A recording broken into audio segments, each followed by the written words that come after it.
Cloud gaming is going to be a major part of Xbox going forward, and it's something that we really do need to discuss because if you don't pay attention, you could miss a fantastic opportunity to either game on the go, play a game that's more powerful than your hardware really affords, or in general, just miss out on a big part of what the future of gaming is going to be. Now, I do want to address something. A couple of weeks back, I made a video discussing Amazon Luna and why I think that it's already a failure right out of the gate. And it's a combination of poor marketing and a strangely tiered pricing structure that I think a lot of people may be averse to, but we'll see how that one shakes out.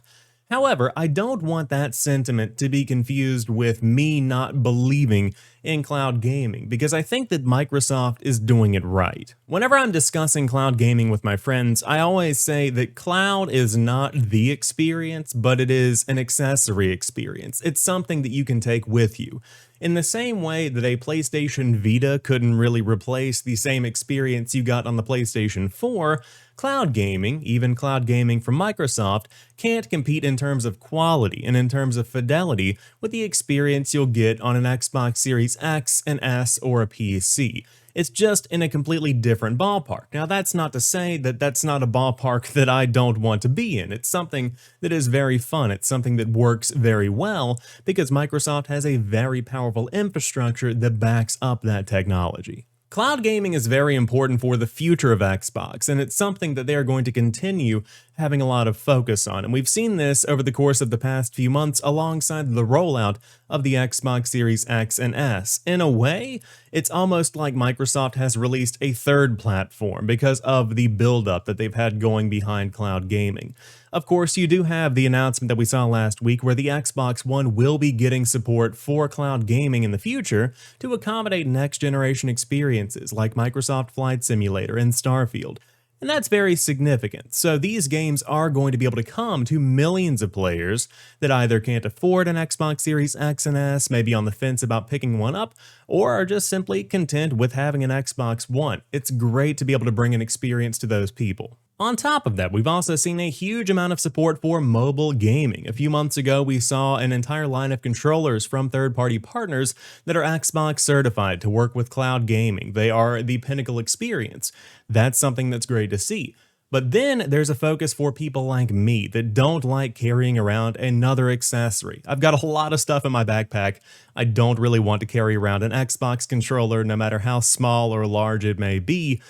It's just not my thing. So I love to use the touch controls on mobile games. Minecraft Dungeons, I've talked about before, I'll talk about it again here. It's one that feels very at home on mobile devices. It feels native to the device that I'm playing on, and that is very, very important. Additionally, you have the browser-based streaming. That's very important, especially for those that are on iOS devices, because that's how Microsoft was able to circumvent those Apple App Store policies that keep competitors off of the Apple App Store. I'm looking at you, Tim Cook. I'm looking at you. Open it up. Let me in. But that's all beside the point. Again, to be able to dive in and play directly in Microsoft Edge or Google Chrome, any Chromium-based browser, you can just go to xbox.com/play and jump directly into your cloud gaming library. That amount of versatility is completely unprecedented. Today's video was actually spurred by this article on Polygon from Nicole Carpenter titled Xbox Game Studios Exec Says the Focus is Diversity in Games, Studios, and Players, and I will have this linked down below. But things get very interesting during an interview with Xbox Game Studios publishing head Peter Wise, who is giving us insight into what's happening behind the scenes to increase diversity in the games, the studios, and the players. And when it comes to cloud gaming, it's going to get very interesting. Quote, Microsoft's renewed focus on cloud gaming is similarly aimed at making games more accessible to people who don't have or want a gaming console or computer. The company's next big goal is to create cloud-native games, Wise said. Quote, we don't know exactly what that looks like today or what that even plays like, end quote. To help envision the answer to that question, Portal and Left 4 Dead developer Kim Swift will join the Xbox Cloud Gaming team as a senior director. Swift was most recently a game design director at Google Stadia. Quote, Kim is going to build a team focused on new experiences in the cloud, something that's going to support our mission of bringing our Xbox games to connect 3 billion gamers to play our games, said Wise, end quote. Quote, Xbox head Phil Spencer always talks about that journey of getting the 3 billion players, Wise said.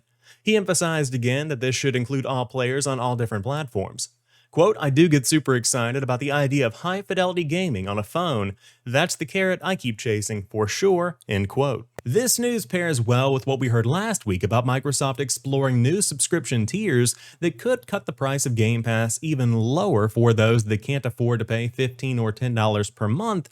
Maybe you could see a mobile-only $5 or less subscription tier. That would be a very big win for Microsoft, and if you do have exclusive games playable in the cloud, that brings a very compelling offering. And keep in mind that $5 tier, again hypothetically, would not only include mobile gaming on the go, it could also include playing directly in your browser or potentially on a streaming app on your television. That's very affordable, and it opens up a world of new experiences. I think it's important to note that these unique experiences are probably a good ways out, late 2022, early 2023 at the earliest, because again, just as Wise said, quote, we don't know exactly what that looks like today or what that even plays like, end quote. So this is something that Kim Swift is joining to actually build. This is something that is an entirely new opportunity for Microsoft, and that takes time to build, which is completely and totally understandable.